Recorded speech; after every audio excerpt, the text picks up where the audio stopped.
విచిత్రాల నిధి ఓ విధి విచిత్రాల నిధి వింత కథల సారథి ఆశ నిరాశల వారధి నిరంకుశ నిర్ణయాల నిర్దయవానిధి ఓ విధి విచిత్రాల నిధి ఓ విధి పాడైపోయిన ఆరోగ్యాన్ని మళ్ళీ బాగుపడేలా చేసిందమ్మా భార్గవి. అప్పుడే చనిపోయి ఉంటే ఇవాళ కడుపు కోతతో ఈ నరకం అనుభవించాల్సి వచ్చేది కాదమ్మా, కాదు అమ్మా.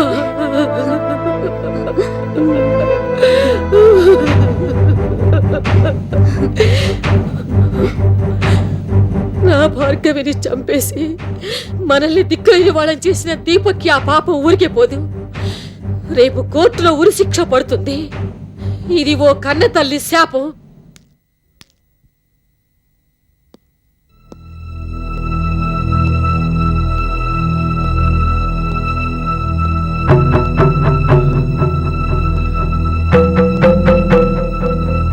వినోద్, వెళ్ళిన పని ఏమైంది? జానకిరామయ్య గారు దొరికారా? నన్ను గుర్తుపడతానని చెప్పారా? వచ్చి సాక్ష్యం చెప్తానన్నారా? సారీ నాన్న. ఏమైంది వినోద్? జానకిరామయ్య గారు దొరకలేదా? దొరికారు. మరి దొరికినా ఎందుకు అలా ఉన్నావు? నన్ను గుర్తుపట్టలేనన్నారా? వచ్చి సాక్ష్యం చెప్పనన్నారా? గుర్తుపట్టడానికి సాక్ష్యం చెప్పడానికి ఆయన ఇప్పుడు లేరు నాన్న, చనిపోయారు. వినోద్, అవునన్న, దొరికిందనుకున్న ఒక్క సాక్ష్యం అందినట్టు అంది చేజారిపోయింది. అయిపోయింది బాబు, అంతా అయిపోయింది. ఉన్న ఒక్క ఆశ కూడా పోయింది. నాలాంటి దురదృష్టవంతుని కలిసినందుకే పాపం జానకిరామయ్య గారు చనిపోయి ఉంటారు. నాకన్నా నా దురదృష్టం ఒక అడుగు ముందే ఉంటుంది బాబు. నాన్న. అవును బాబు, నన్ను ఇంకా భగవంతుడు కూడా రక్షించలేడు. చావుకి రోజు లెక్క పెడుతూ కూర్చోవడం తప్ప చేయగలిగిందేమీ లేదు. బతుకులో దొరకని సుఖాన్ని చావులో వెతుక్కుంటారు.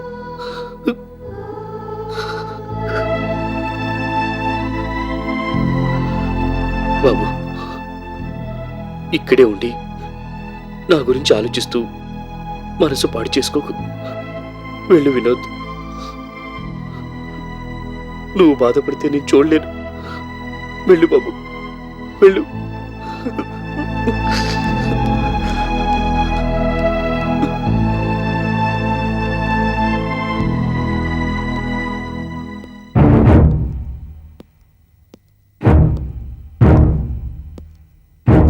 వినోద్,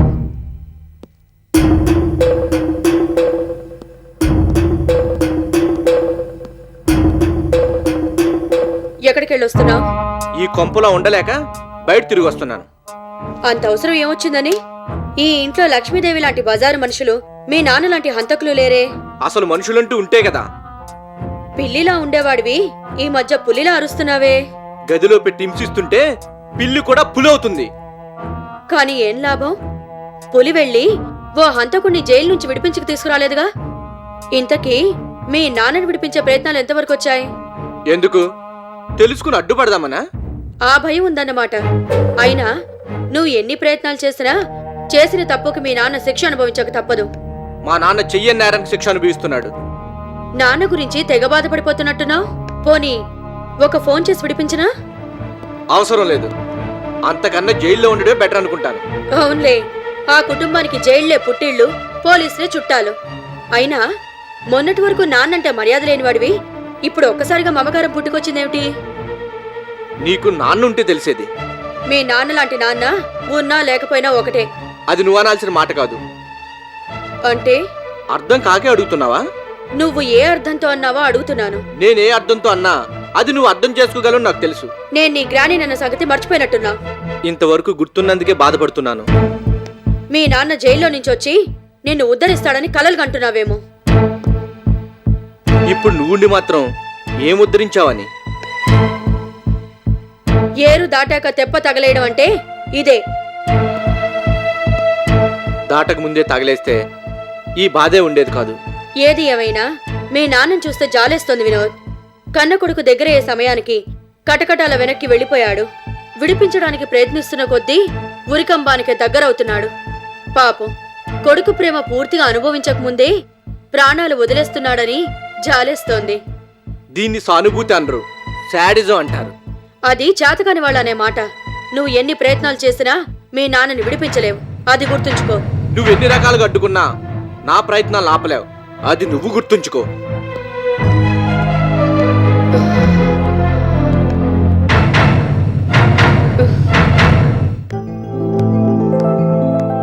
అమ్మమ్మా, బిడి,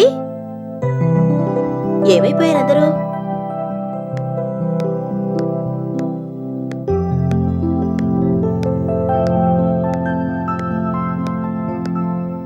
అమ్మమ్మా, అమ్మమ్మా, ఏమిటి ఆ గావు కేకలు? ఏం చేస్తున్నావు అమ్మమ్మా? రేపు మావయ్య ఇంటికి వచ్చేస్తున్నాడు కదమ్మా. వాడు తిరిగి వచ్చేసరికి రూమ్ అంతా క్లీన్ గా ఉండకపోతే ఎలా చెప్పు? ఈ గొడవల్లో పడి ఈ మధ్య అసలు ఆ రూమును పట్టించుకునే లేదు. మొత్తం దుమ్ము పట్టేసింది. ముందు ఎక్కడివెక్కడ సర్దేసి శుభ్రంగా కడిగేస్తే బాగుంటుంది. కట్టెల్లో దుప్పట్లు కూడా మార్చేయాలి. ఇవన్నీ తర్వాత చూసుకోవచ్చు కదమ్మమ్మా. తర్వాత అంటే ఎప్పుడు? జైలు నుంచి మావయ్య ఇంటికొచ్చాక. పిచ్చి పిల్ల, రేపే ఫైనల్ హీరింగ్ అని మర్చిపోయావా ఏంటి? జడ్జిమెంట్ కూడా రేపే ఇచ్చేస్తారు. మావయ్య కూడా రేపే ఇంటికి వచ్చేస్తాడు. అది కాదమ్మమ్మా, జడ్జిమెంట్ రావాలి కదా. ఎందుకు రాదు? కిందటిసారి మన లాయర్ గారు చాలా బాగా వాదించి పీపీ గారిని మాట్లాడకుండా చేశారని, సాక్ష్యాలను కూడా తిప్పికొట్టారని, ఈ కేసు తప్పకుండా మనమే గెలుస్తామని నువ్వే కదమ్మా చెప్పావు. అవుననుకో, కానీ నువ్వు... నాకేం పర్వాలేదు. అసలు నేను ఆ రోజు కోర్టుకు రావాల్సింది. మీరే నా ఆరోగ్యం బాలేదని, రావడం మంచిది కదని నన్ను ఇంట్లో కట్టి పడేశారు. ఈసారి అలా చేస్తే మాత్రం ఒప్పుకోను. ఆరోగ్యం బాగోపోయినా, డాక్టర్ గారు వెళ్ళొద్దన్నా, మీరు చెప్పినా, చివరికి ఆ దేవుడే దిగొచ్చి చెప్పినా వినను. నేను కోర్టుకొస్తాను. మావయ్యని దగ్గరుండి ఇంటికి తీసుకొస్తాను. అసలే నీ ఆరోగ్యం బాగాలేదు. ఇప్పుడు ఈ పనులన్నీ ఎందుకమ్మమ్మా? నాకే విందమ్మా. మావయ్యకి ఏమవుతుందోనన్న టెన్షన్తో బాధపడ్డాను అంతే. మావయ్య ఇంటికి వచ్చేస్తే నాకే బాధలు, భయాలు, అనారోగ్యాలు ఉండవు. హాయిగా, ఆనందంగా, ఆరోగ్యంగా ఉంటాను. సరే అమ్మమ్మా, సాయంత్రం నేనొచ్చి మావయ్య రూమ్ నీట్గా సర్దుంచుతాను. నువ్వు వెళ్ళి రెస్ట్ తీసుకో. సంధ్య, నీ పనులతో నీకే టైం ఉండడం లేదు. మళ్ళీ ఇవన్నీ ఎందుకమ్మా? అన్నట్టు రేపు వేరే పనులేమి పెట్టుకోకు. ఎవరినుంటే ఇవాళే చూసేసుకో. రేపు మనం కోర్టుకెళ్ళి మావయ్యని ఇంటికి తీసుకొద్దాం.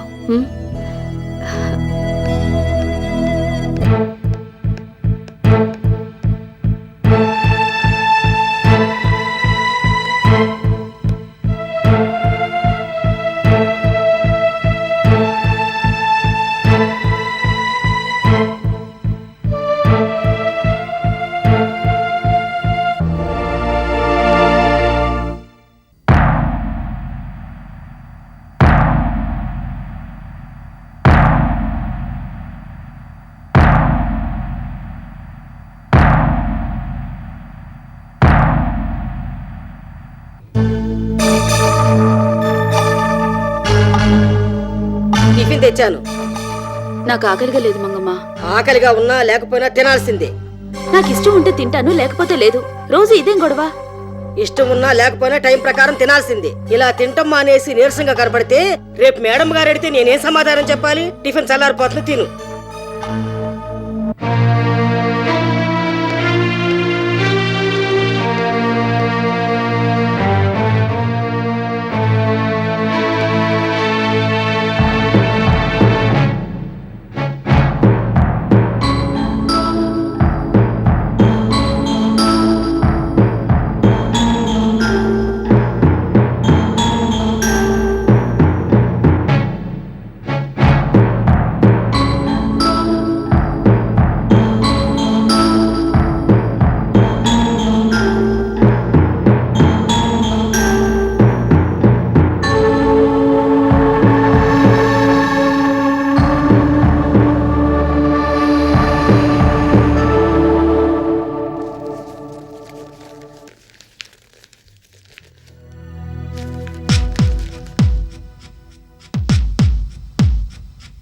దేవి group of industries MD Deepak హంతకుడిగా నిర్ణయం. అయిందా? ఆ, ఆ, అయింది.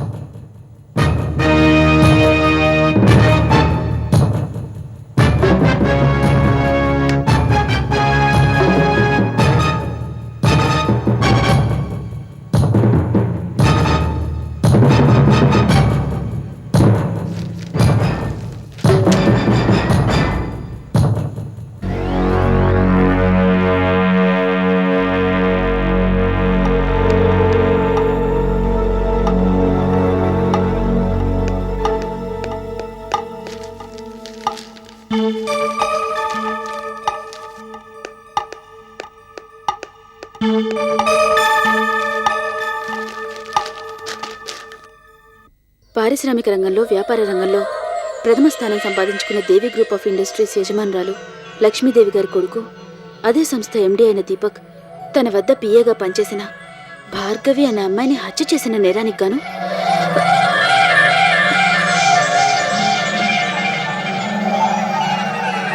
అరెస్టు చేయబడిన విషయం పాఠకులకు తెలిసిందే.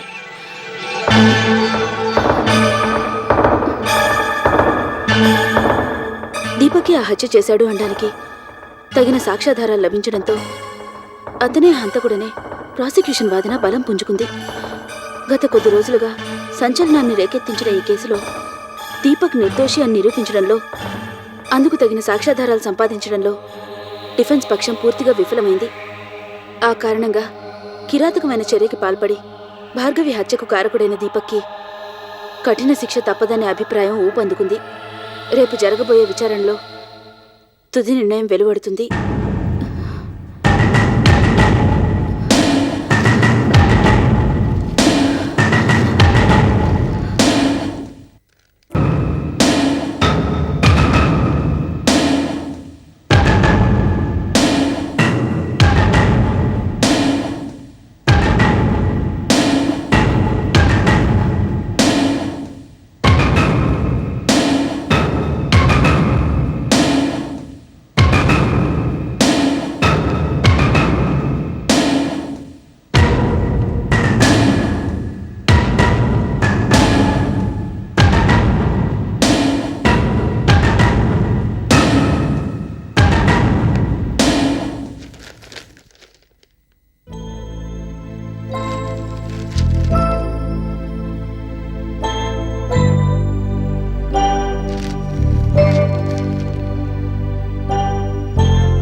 హలో లక్ష్మీదేవి,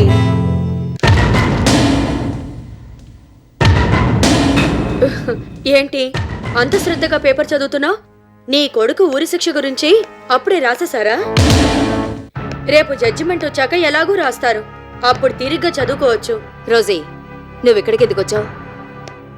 చావు కబురు చల్లగా చెప్దామని. ఎవరి చావు కబురు? ఇంకెవరిది?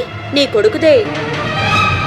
నా ఇంటికొచ్చి నోటుకొచ్చిందల్లా వాగితే మర్యాదగా ఉండదు. నీ కొడుకు ఏం మర్యాదైన పనిచేశాడని మర్యాద గురించి మాట్లాడుతున్నావు? పెళ్లి కావాల్సిన ఆడపిల్లని గర్భవతిని చేయడమా? తన పేరు బయటకు వస్తుందని రాక్షసంగా చంపేయడమా? ఏది మర్యాద? నో, నా కొడుకు ఎప్పుడు అలాంటి పనులు చేయడు. ఈ హత్య దీపక్ చెయ్యలేదు. చేయలేదనడానికి నీ దగ్గర ఒక్క సాక్ష్యం కూడా లేదు, కానీ హత్య చేశాడని చెప్పడానికి అటుపక్క చాలా సాక్ష్యాలున్నాయి. అవన్నీ దొంగ సాక్ష్యాలు. అవేవి దీపక్ నేరం చేశాడని రుజువు చేయలేవు. మొన్న కోర్టులో కూడా మా లాయర్ గారు ప్రాసిక్యూషన్ సాక్ష్యాలని తిప్పుకొట్టి నోరెత్తకుండా చేశారని సంజయ్ చెప్పింది. నోరెత్తకుండా చేసింది మీ లాయర్ కాదు, పబ్లిక్ ప్రాసిక్యూటర్. నీ కొడుకు హత్య చేయలేదనడానికి ఒక్క సాక్ష్యం కూడా లేక, అడిగిన దానికి సమాధానం చెప్పలేక నోరెళ్లబెట్టేశాడు మీ లాయర్. ఇవన్నీ నీకు తెలియవనుకుంటాను. జబ్బుతో మంచాన పడ్డ నీకు ఇవన్నీ చెప్తే తట్టుకోలేక హార్ట్అటాక్ వచ్చి గుండాగి చస్తావని నీ మనవరాలు అబద్ధం చెప్పుంటుంది. నీ కొడుకు భార్గవితో విచ్చలవిడిగా తిరగడం, హత్య జరిగిన చోట బ్రాస్లెట్ దొరకడం, గర్భవతి అవ్వడానికి అతనే కారణమని భార్గవి తల్లి చెప్పడం, ఒకటా రెండా చాలా సాక్ష్యాలున్నాయి. నీ కొడుక్కి ఉరిశిక్ష తప్పదు. కర్ణుడి చావుకి 6 కారణాలంటారు. నీ కొడుకు చావుకి చాలా కారణాలున్నాయి. ఏ పరిస్థితుల్లోనూ నీ కొడుకు బతికి బయటపడే అవకాశమే లేదు. ఈ సాక్ష్యాలన్నీ నిలవవు. నా కొడుకు హంతకుడని రుజువు చేయలేవు. రేపు కోర్టులో నిజం తెలుస్తుంది. వాడు నిర్దోషిగా బయటకొస్తాడు. శ్రీకృష్ణుడు ద్రౌపదికి చీరలిచ్చి సభలో శీలం కాపాడినట్టు ఏ దేవుడో దిగొచ్చి నీ కొడుకు నిర్దోషని సాక్ష్యం చెప్తాడని కలలు కంటున్నావేమో. ద్రౌపది పతివ్రత గనక శ్రీకృష్ణుడు దిగొచ్చాడు. నీలాంటి బజారు మనిషి కొడుకుని కాపాడడం కోసం దేవుడు కాదు కదా, మర్యాదస్తుడని ఏ మనిషి కూడా రాడు. దొరికిన సాక్ష్యాధారాల్ని బట్టి మొన్న వాయిదాలో జడ్జి గారు నీ కొడుకు హంతకుడిన నిర్ణయానికి వచ్చేశారు. ఉరిశిక్ష వేయడమైనది అని తీర్పు చెప్పడం ఒకటే మిగులుంది. మనిషి చావుల ఆనందాన్ని వెతుక్కునే నువ్వో మనిషివేనా? ఆ విషయం ఆలోచించి అనవసరంగా బుర్ర పాడు చేసుకోక లక్ష్మీదేవి. అయినా ఇదంతా నీ మీద కోపంతో చెప్పడం లేదు, ప్రేమతో చెప్తున్నాను. రేపు ఉరిశిక్ష పడిందని సడన్ గా తెలిస్తే తట్టుకోలేవు కదా.